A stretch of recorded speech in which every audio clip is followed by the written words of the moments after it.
माजिद भट्टी साहब, HBL PSL season 10 2025 मुकाबले में भी 5 टीमें हैं। मुल्तान सुल्तान इस बार कुछ वैसा परफॉर्म नहीं कर सके जिस तरह पिछले 4 सीज़न में वो कर रहे थे। 2021 में चैम्पियन बने, फिर मुसलसल 4 फाइनल खेले। इस बार रिजवान, जिनके बारे में बात हो रही थी कि चैम्पियंस ट्रॉफी टूर्नामेंट बुरा गुजरा, न्यूजीलैंड की वनडे सीरीज़ में वो डिलीवर नहीं कर सके बतौर कप्तान, लेकिन यहाँ भी उनके सितारे गर्दिश में।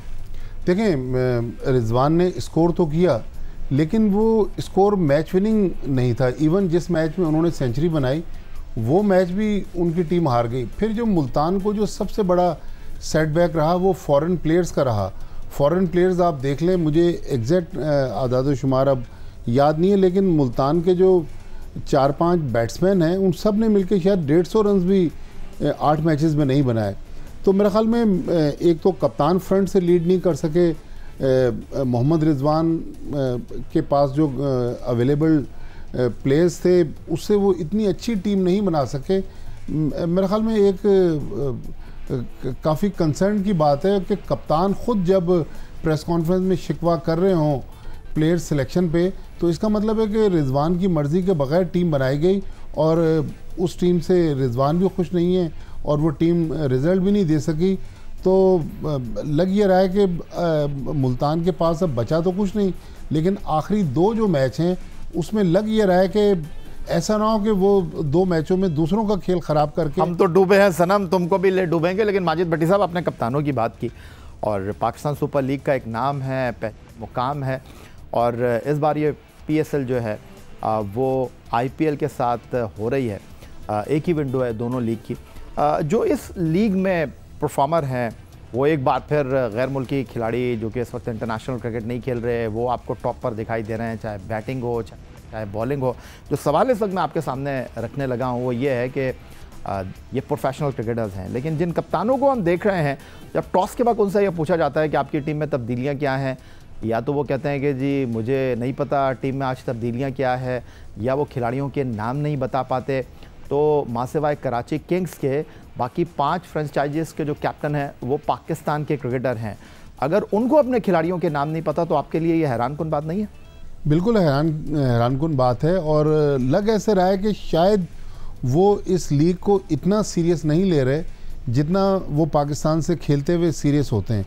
क्योंकि आप देखें, कई बार पाकिस्तान टीम में 5-5, 6-6 तब्दीलियाँ होती हैं, और ये कप्तान जब टॉस के लिए वहाँ जाते थे तो इनको सारे नाम ज़बानी याद होते थे। यहाँ पर वो कहते कि 5 तब्दीलियाँ हैं, नाम मुझे याद नहीं। तो मेरे ख्याल में इससे उनका माइंडसेट पता चलता है कि वो कितना इस PSL पर फोकस हैं।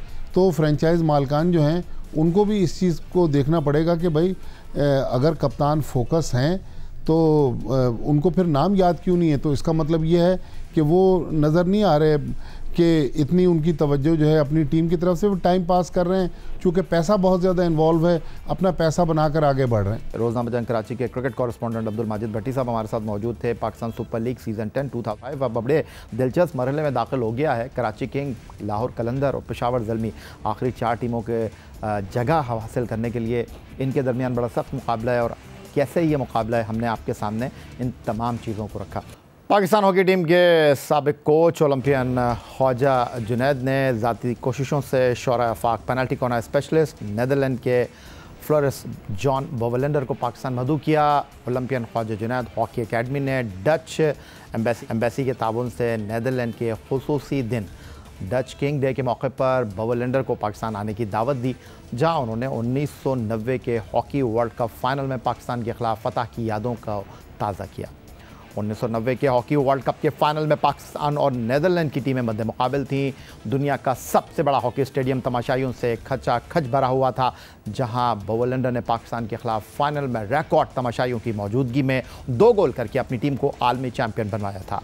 बोवलेंडर स्टेडियम पहुंचते ही सीधा गोल पोस्ट की तरफ गए, जहां उन्होंने 2 गोल किए थे। उन्होंने वहां ओलंपियन ख्वाजा जुनैद के साथ वक्त गुजारा। बोवलेंडर के दौरे पाकिस्तान में Olympian Khawaja Junaid hockey academy ने 2 क्लिनिक्स भी मुनक्किद किए, जहां बोवलेंडर ने नौजवान खिलाड़ियों को टिप्स दी। इस मौके पर बोवलेंडर का कहना था कि नीदरलैंड की फतह को अब 35 साल हो चुके हैं और फिर पुराने दोस्तों के साथ मिलना बड़ा अच्छा लग रहा है।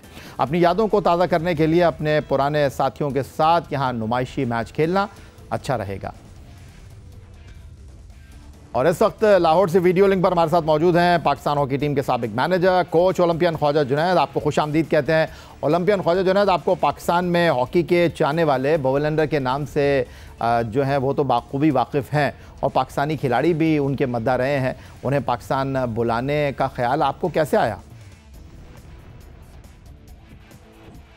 मैं सबसे पहले आपका शुक्रिया। उसके बाद हम लोग पिछले तकरीबन 3 ईयर से डच एम्बेसी के साथ, जर्मन एम्बेसी, ऑस्ट्रेलियन एम्बेसी के साथ मिलके स्पोर्ट्स के इवेंट्स कर रहे हैं। और इसी तरह जैसे किंग्स डे था, इस पे हमारी डच एम्बेसी के साथ काफ़ी अरसे से अंडरस्टैंडिंग चल रही थी।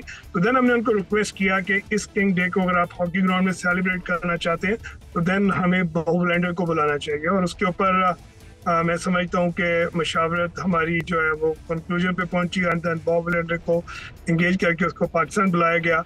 आपने जब भी इंट्रो में बताया, और सिमिलरली बोवलैंडर भी चाहता था कि जहाँ मैं खेला हूँ मैं वहाँ पर आऊँ और अपनी माजी की यादों को ताज़ा करूँ। और यही हमारा, मैं समझता हूँ कि एक प्लान था जिसपे प्राइम मिनिस्टर यूथ प्रोग्राम की तरफ से फुल सपोर्ट किया गया और आप देखें कि इसको इम्प्लीमेंट भी कर दिया।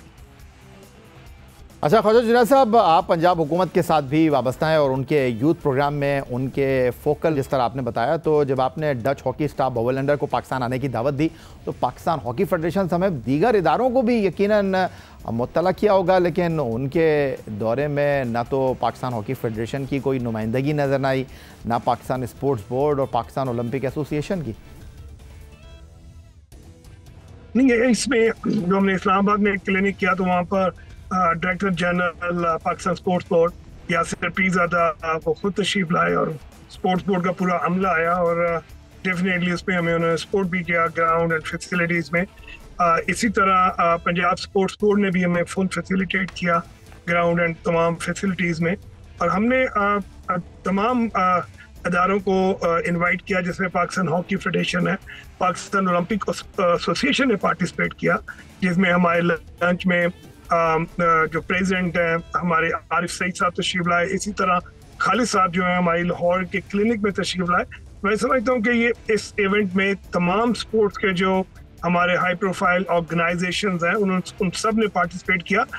PHF मेरे ख्याल में 1 मई भी था, छुट्टी भी थी, मोस्ट लाइकली कि वो लाहौर में अवेलेबल ना हो, but we send invitation to each and everyone जो भी हमारे स्पोर्ट्स के साथ रिलेटेड है। अच्छा ओलंपियन ख्वाजा जुनैद साहब, आप पंजाब हुकूमत के साथ मिलकर हॉकी के फ़रोग़ के लिए ख़ास मुतहरिक दिखाई दे रहे हैं, तो आने वाले दिनों में जिस तरह अभी आपने बोवलैंडर को पाकिस्तान मदऊ किया, आने वाले दिनों में जो आपकी अकेडमी है क्या मज़ीद इरादे रखती है, क्या मज़ीद काम करना चाहती है और आप इस हवाले से और क्या मंसूबे बना रहे हैं? ये बड़ी आपकी अच्छी बात है। देखें, मेरे पास जो कुछ भी है, जो मेडल्स हैं, जितनी भी इज्जत है, वो सब इस मुल्क की वजह से और इस खेल की वजह से है। और मैं समझता हूँ कि मैं और मेरी पूरी टीम जो मेरी एकेडमी में मेरे साथ काम कर रहे हैं, जिसमें प्रवेश संदेला साहब है, जुनैद चट्टा है, यूसुफ रंजन, जितने भी मेरे साथ लोग हैं, आप यकीन करें हमारा वन फोकस है कि ग्रास रूट पे शायद हर बंदा बात करता है कि जी grassroot school, colleges, university, लेकिन हमारा एक फोकस ये है कि जब तक आप इंटरनेशनल को इंक्लूड नहीं करेंगे तो आप कभी भी यूथ को एंगेज नहीं कर सकते। हमारे से सिर्फ 15 गज दूरी पर क्रिकेट स्टेडियम है और आप देखिए हर दूसरे माह या तीसरे माह वहाँ पर कोई ना कोई इंटरनेशनल टीम आई होती है।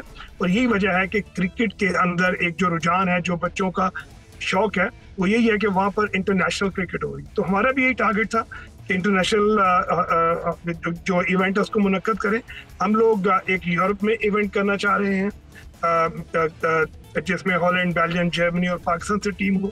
मोस्ट लाइकली ये हम हॉलैंड, नेदरलैंड में या जर्मनी में करेंगे। इसी तरह हम इंग्लैंड में भी एक इवेंट करना चाह रहे हैं जिसमें भी हम पूरी दुनिया से जो हमारे स्टार्स हैं उनको इन्वाइट करेंगे। और हमारी ये कोशिश है, जिसके लिए हमने रिक्वेस्ट की FIH को, कि हम एक वर्ल्ड हॉकी क्लब चैंपियनशिप भी पाकिस्तान में होस्ट करें।